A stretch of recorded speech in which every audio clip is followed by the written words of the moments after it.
Bruno e Daniele. Eles se conhecem e naquele momento é como se toda a chuva de uma paixão recaísse, né, sobre os dois. Eles estão tão apaixonados, mas tão apaixonados, que ele não sabe mais como fazer para expressar todo o amor. E ele expressa numa frase, na verdade numa pergunta: quer casar comigo?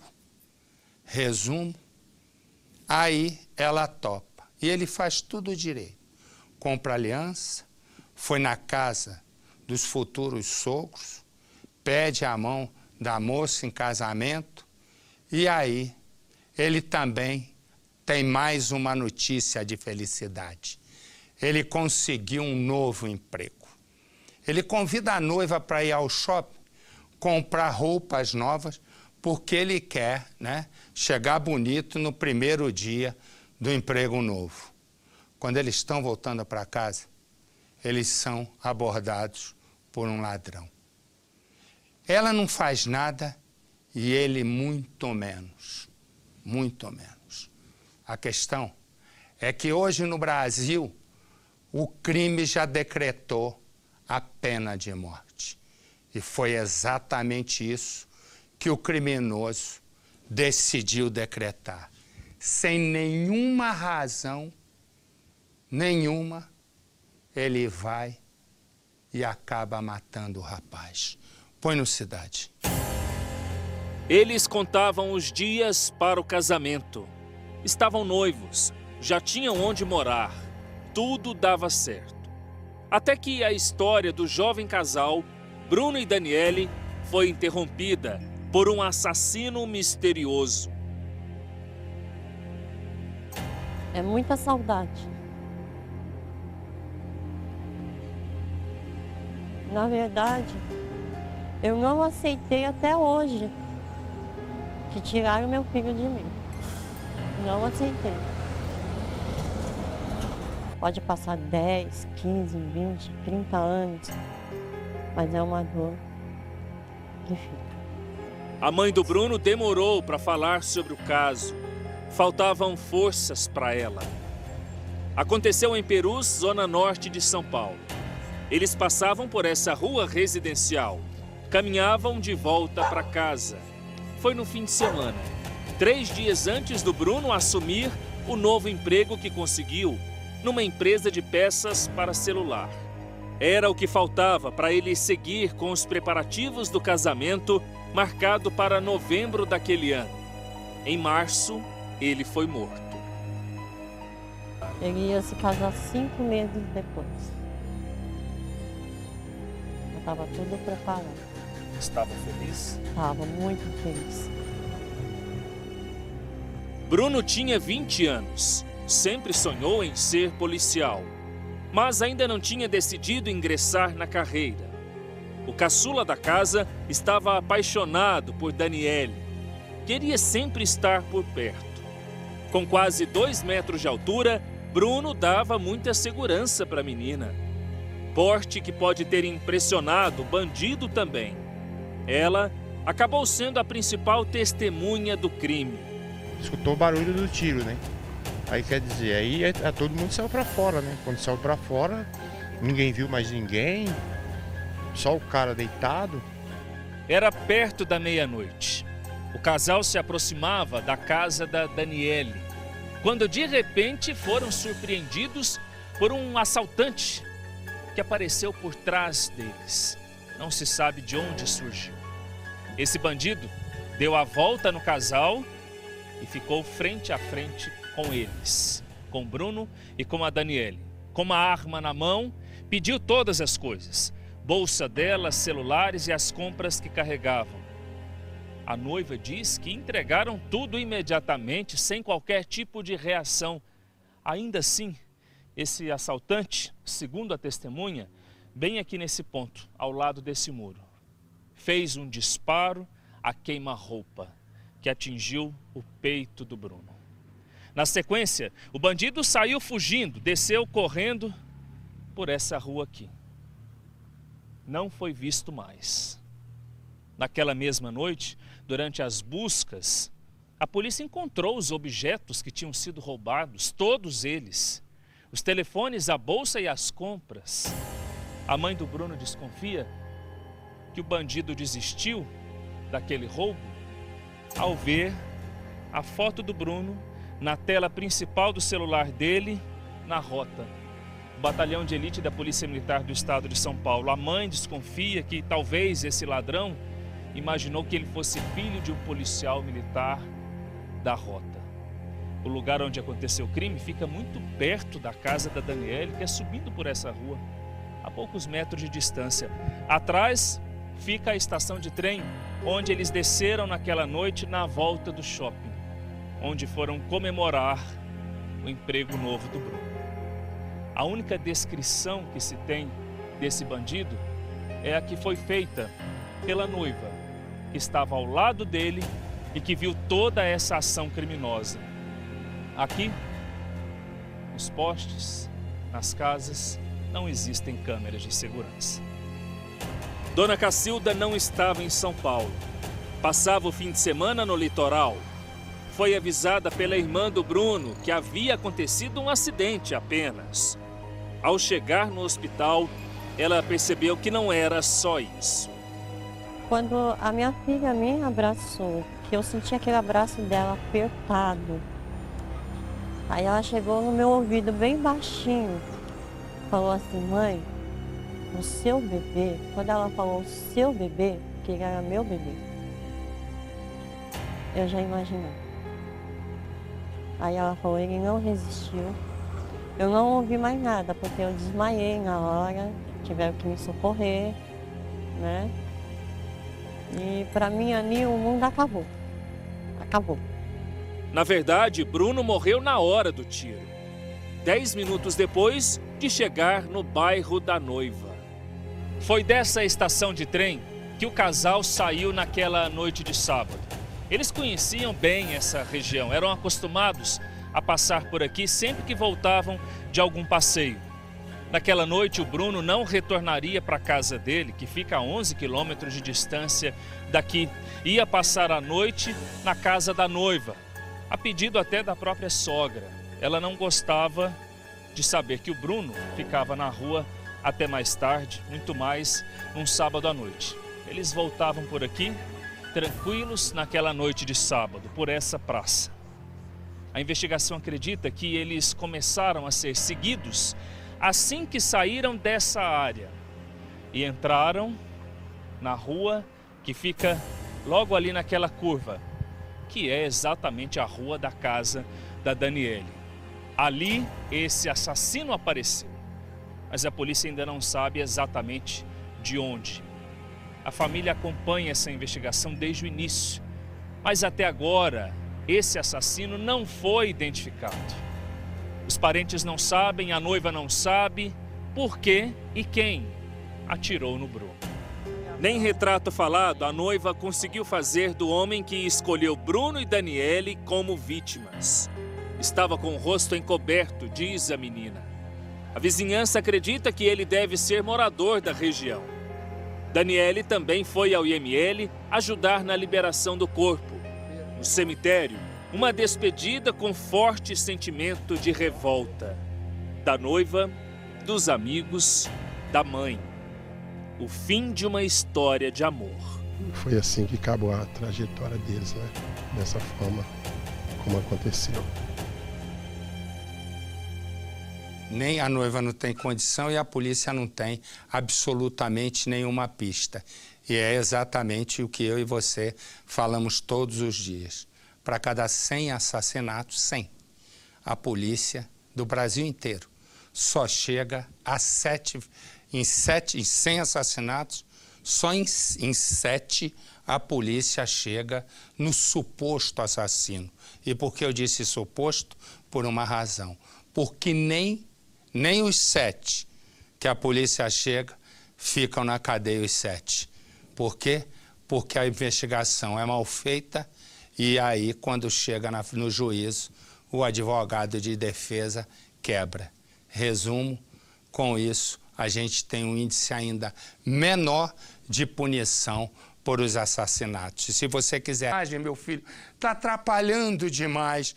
O homem que você está vendo preso, ele é o piloto de um roubo de saidinha de banco.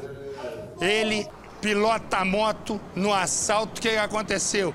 Tinha uma batida policial, ele teve que parar e aí foi reconhecido. Aí a cara dele. Agora eu te pergunto, você cruza com esse moleque na rua, com essa cara, essa boa aparência, né? Uma aparência boa, tranquila, jovem, você vai imaginar que ele é assaltante, né? Fazendo saidinha de banco? Põe no Cidade. A polícia conseguiu identificar e prender Gustavo Barbosa Ferreira. Ele pilotava uma moto durante um assalto conhecido como saidinha de banco. O crime aconteceu em Benfica, na zona norte do Rio. Eram dois criminosos, né? O Thiago e o Gustavo. Como acontecia? Um deles visualizava a vítima sacando uma quantia considerável em espécie dentro da agência bancária. Tá? Eles iam seguindo a vítima até um local seguro para fazer a abordagem. Nessas imagens das câmeras de segurança, é possível ver como a dupla agiu no dia do crime. A vítima tinha acabado de sair de uma agência bancária, quando foi abordada pelos dois criminosos, que chegaram de moto.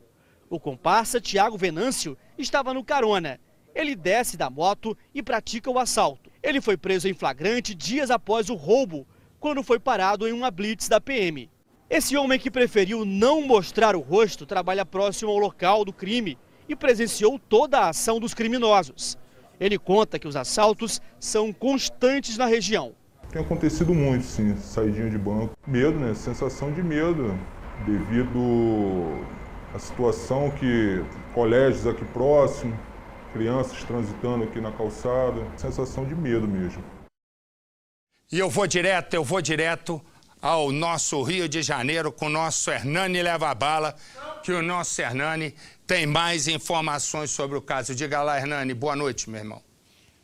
Boa noite, Marcelo. Olha, a polícia está investigando o envolvimento de mulheres nesse esquema. Elas seriam responsáveis por ficar dentro de agências bancárias, passando informações para os criminosos. Também existe uma denúncia que está sendo apurada de que alguns bandidos desse mesmo esquema se esconderiam no Morro da Mangueira, na zona norte do Rio de Janeiro, e teriam ligação com traficantes. Marcelo. Valeu, Hernani. Obrigado, meu irmão. Até já. Pensa no seguinte. Ele é um policial, está de folga, é abordado no meio da rua, bandido de moto. Os criminosos pegam a carteira e descobrem que ele é policial. O policial sai correndo, os bandidos vão atrás. E no momento em que os bandidos vão atrás, começa uma verdadeira caçada. Um dos bandidos atira várias vezes até ficar sem a munição. O policial é baleado nas costas e no pé.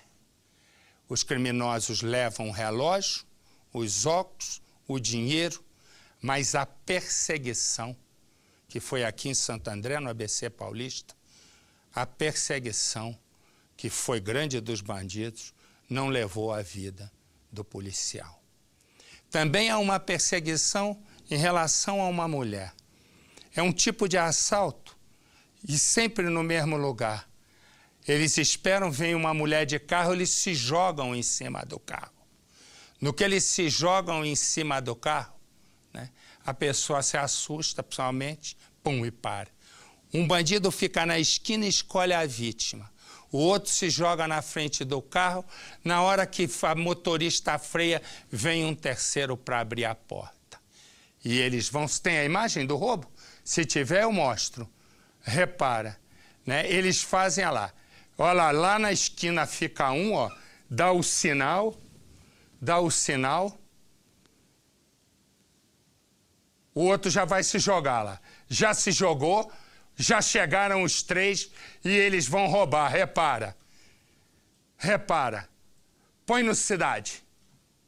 O circuito de segurança de um estabelecimento registrou toda a ação dos assaltantes. Um rapaz de camisa branca aparece em uma esquina. É ele quem escolhe a vítima. O carro passa e o comparsa se joga na frente. Um outro surge correndo. O trio entra no veículo. A motorista sai do carro. Eles roubam tudo que conseguem e fogem. A mulher, assustada, volta para o veículo. Um deles estaria armado. Geralmente é mulher, eles preferem mulher. Eu acho que é mais fácil para eles. Esta mulher foi outra vítima. Ela também estava de carro quando 3 assaltantes chegaram armados. Aí 2 assaltantes estavam na bicicleta, jogaram a bicicleta na frente do carro e entraram no carro. Mandaram parar com a arma, entraram no carro, eu fiquei nervosa, chorando. Aí eu falei, quer levar o carro? Ele falou, não quero o carro, só quero as coisas. Só que não tinha nada no carro. Aí levaram meu cordão, puxaram o cordão e um celular simples, que na verdade a gente já estava andando com um celularzinho mais simples pra... O que eles falavam para você nessa hora? Não, calma, que eu só quero as coisas. Como os assaltos estariam sendo praticados por pessoas às proximidades, muitos nem chegam a ser registrados na delegacia. Um domingo de paz nesta rua de Santo André, no ABC Paulista. Até essa moto cruzar com um pedestre que atravessa a rua. Ele, um policial civil de folga. Eles, 2 assaltantes na ativa. Repare neste detalhe. A moto vai embora e segundos depois volta. De outro ângulo, dá para ver o início do assalto. Os ladrões abordam um homem. Agora a perseguição. O policial foge. Um dos assaltantes vai atrás e dispara várias vezes pelas costas. O outro ladrão chega com a moto e os 2 fogem. O policial Denis perdeu o relógio, óculos e dinheiro, mas sobreviveu. A polícia ainda não tem pistas dos homens que atiraram no investigador aqui em Santo André. O delegado responsável pelo caso espera que o depoimento das testemunhas e a análise dos vídeos ajudem a identificar os criminosos e a moto que aparece nas imagens. Baleado no pé e nas costas, Denis caiu cerca de 50 metros à frente. Eu ouvi o barulho, eu já saí na janela e ele estava correndo e o cara atirando. E ele queria andar e o pé dele daquele jeito, ele queria andar e meu filho falou para ele, não anda não, que você vai piorar mais. Aí nós fiquemos lá até chegar o resgate e a polícia.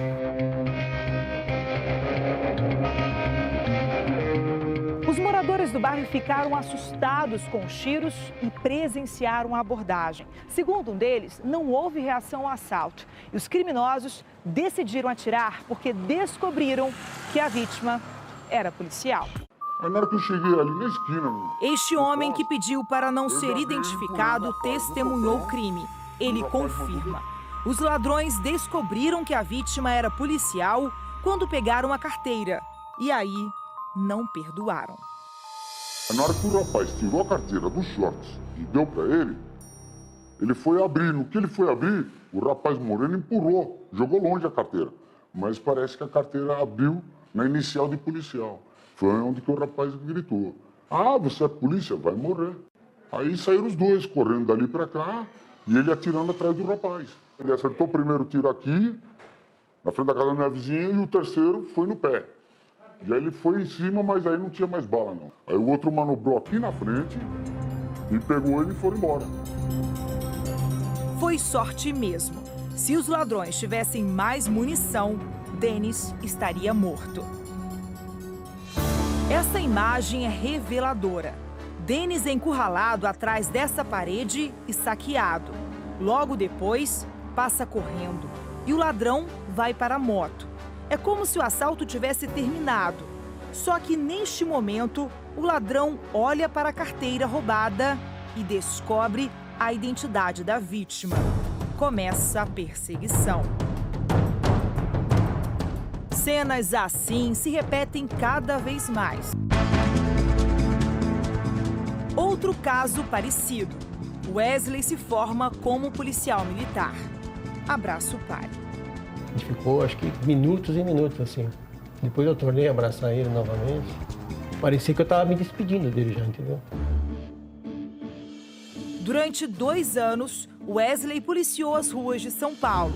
Era um orgulho para os pais e para os irmãos. Essa família sofre com a perda de um jovem de 23 anos. Ele seguiu a mesma carreira do pai, era policial e morreu durante uma tentativa de assalto. E os rapazes batendo no carro para abrir a porta, né?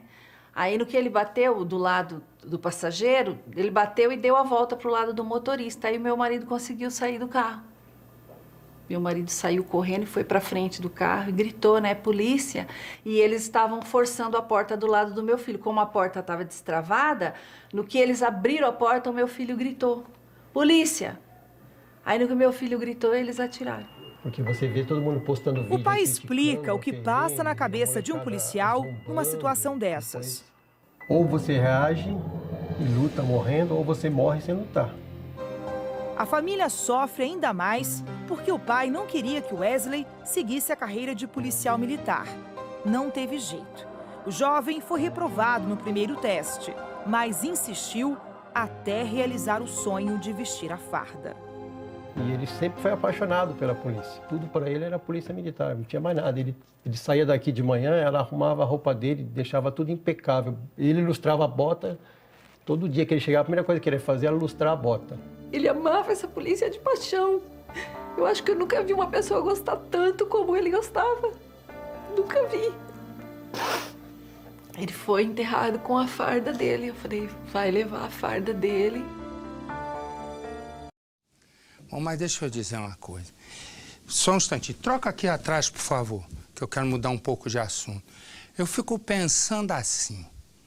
Como é que uma pessoa que é quase dona de um lugar, que manda, faz o que quer, e que é amado pelo dono do lugar, sai?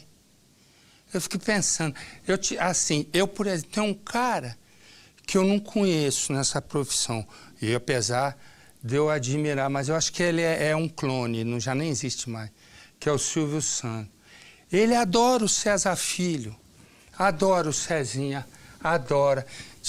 Boa noite. Boa noite. Tudo bem? Tá cheiroso? É pra ficar em pé ou posso ficar aqui no lugar do Percival? Tá cheiroso? Você pode ficar de jeito que você quiser. O Silvio te adora.